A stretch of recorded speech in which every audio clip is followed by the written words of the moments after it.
A few weeks ago, I was here at UVU, or I was at UVU, I guess, and I was pacing the floors, preparing for my great speech that I was going to be giving the next morning, which I had started just a few hours earlier. My palms were sweating, I was nervous, and I was just frantically looking back and forth between the wall and the whiteboard that had a few ideas on it. Over the past few days, I've been doing research on the effects of motivation in our lives, and I believe my findings have great significance on the quality of our lives as students and employees and overall people. And so today I wanted to speak on the question of how motivation affects our lives as everyday people. And I want to do that by talking a little bit more about my personal experience surrounding the topic, discuss a personal question I had related to the issue, and finally discuss some results that I came to, some thoughts that I had. So some background on the topic would be going back to the story that I had initially told. I was pacing, again my palms were getting sweaty and more sweatier and sweatier by the second, just as they are now, and I was thinking, like, what am I going to do? What am I going to say? I'm giving this tomorrow, and I was at that moment so motivated to do what I had to do and to get this done. I was willing to sacrifice anything and everything to get this done, and I thought, why now? Why am I feeling this now? Why am I feeling this way? Why couldn't I have been feeling this motivation weeks ago, days ago? And so ultimately with the speech I ended up finishing it, and I ended up giving it, and it turned out great, but at what cost, you know? And so with that led me to, this experience led me to the question of wondering more about what impact motivation has on all aspects of my life, not only in school but in work and in relationships and in everything. And that leads me to my critical question of, what, just at its base value, what impact does motivation have on my life? As previously explained, with the frantic composition of my speech. The ultimate question was, how does this affect me, and what implications does that have into my life?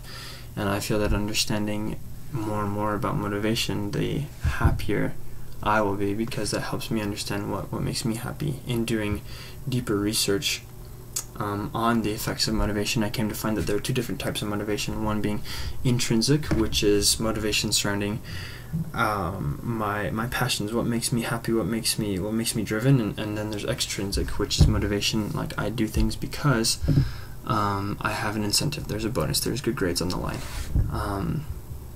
Interestingly, in a article by Stephanie Pappas, a researcher, on a psychologist and researcher, she did a paper called "What Keeps Employees Motivated," and she's quoting some researchers who did a study in a manufacturing company, and said, quote, while managers thought factory workers were most motivated by the company's salary and benefit structure and the opportunity for education and training, the factory workers were actually most driven by relationships with their colleagues and the extent to which their jobs allowed them to cultivate their relationships with their families. So interestingly, we gather from that quote that their intrinsic motivation, those things, their relationship, those things around them that motivate them, that help them find meaning in life, is really what brought them happiness in life, not the bonuses, not the extrinsic things, the external things. But to first understand this in my research, I first had to define it.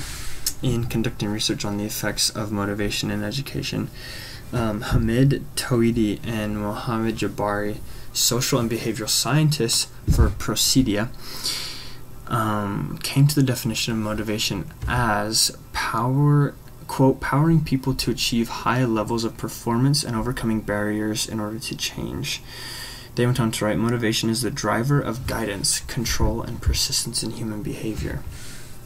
Further research came to help me understand what really this looks like, what this power of intrinsic versus extrinsic has in our lives. And a researcher and author named Daniel Pink, gave a TED Talk a few years back on the effects of motivation in the workplace, and he talked about how motivation, when intrinsically focused and driven, can help us find greater happiness in life. And he talked about the 20% time of Google and how 50% of their products derive from this 20% time, which is time that employees get to do whatever they want, work on whatever they want. And so in this, I found in my research of motivation, I came to find that based off of my experience with my turmoil in preparing, I came to find that there are multiple different types of motivation that's derived from different sources. And motivation, when intrinsically based, can be most effectively helped for us in our, not only our productivity in life, but ultimately our happiness. And I hope that in my findings and in my research, you can ultimately also find a greater understanding of what helps you find happiness and what helps you feel motivated in life. Thank you.